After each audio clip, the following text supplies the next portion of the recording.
Hello दोस्तों, राधे कृष्णा, राधे राधे। कैसे हैं आप सभी।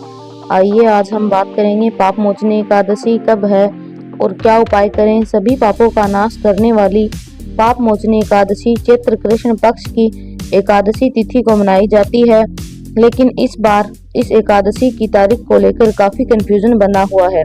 चलिए जानते हैं मार्च में पाप मोचनी एकादशी कब है और इस दिन किन उपायों को करने से भगवान विष्णु की असीम कृपा प्राप्त होगी।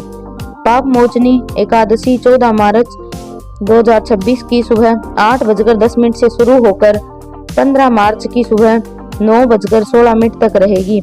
उदय तिथि के अनुसार इस एकादशी का व्रत 15 मार्च 2026 को रखा जाएगा।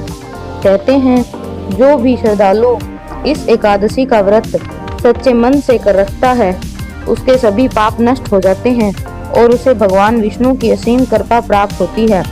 ऐसी मान्यता है कि इस व्रत के से 100,000 गायों का दान करने के बराबर पुण्य मिलता है। चलिए अब जानते हैं कि इस एकादशी पर किन उपायों को करने से आपके जीवन की सभी परेशानियां अंत हो जाएगा। पाप मोचनी एकादशी के उपाय। अगर आपके बिजनेस को किसी की बुरी नजर लग गई है तो एकादशी पर 11 गोमती चक्र और 3 छोटे एकाक्षी नारियल लें। उन्हें अपने घर के मंदिर में स्थापित करें और इनकी धूप दीप आदि से पूजा करें। पूजा के बाद एक पीले रंग के कपड़े में गोमती चक्र और एकाक्षी नारियल बांधकर अपने ऑफिस या दुकान के मुख्य द्वार पर लटका दें। ऐसा करने से आपके बिजनेस अच्छा होने लगेगा। अगर आपका पैसा कहीं अटका हुआ है तो एकादशी के दिन एक गोमती चक्र लें और शाम के समय अंधेरा होने पर उसे घर से बाहर खाली पड़ी जगह पर श्री विष्णु जी का नाम लेते हुए एक गड्ढे में दबा दें और भगवान से पैसा वापस मिलने की प्रार्थना करें। आर्थिक स्थिति को बेहतर करने के लिए एकादशी पर एक छोटा सा पीला कपड़ा और साथ ही 11 गोमती चक्र लें।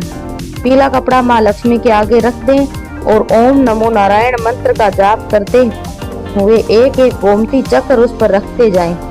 अब धूप दीप आदि से विधि पूर्वक श्री विष्णु देवी लक्ष्मी और गोमती चक्र की पूजा करें। पूजा के बाद उनमें से 5 गोमती चक्र को अपने घर की तिजोरी में, 5 गोमती चक्र को अपनी दुकान या ऑफिस की तिजोरी में रखें और आखिर बचे हुए एक गोमती चक्र को उसी पीले कपड़े में बांधकर घर के मंदिर में ही रख दें। इससे आपकी आर्थिक स्थिति बढ़िया होने लगेगी। शादीशुदा जीवन में चल रही है परेशानियां तो एकादशी के दिन भगवान विष्णु की प्रतिमा के सामने आसन बिछाकर बैठ जाएं। साथ ही एक लोटे में जल भरकर रख लें और उसमें थोड़ा गुड़ और लाल फूल डाल दें। फिर भगवान विष्णु के ओम नारायण नमः मंत्र का जाप कम से कम 1 माला जाप करें। भगवान से दोनों हाथ जोड़कर अपने रिश्ते में चल रही परेशानियों के लिए प्रार्थना करें और जाप करने के समय रखे हुए जल को पीपल की जड़ में चढ़ा दें। इससे पति पत्नी के रिश्ते में मजबूती आने लगेगी।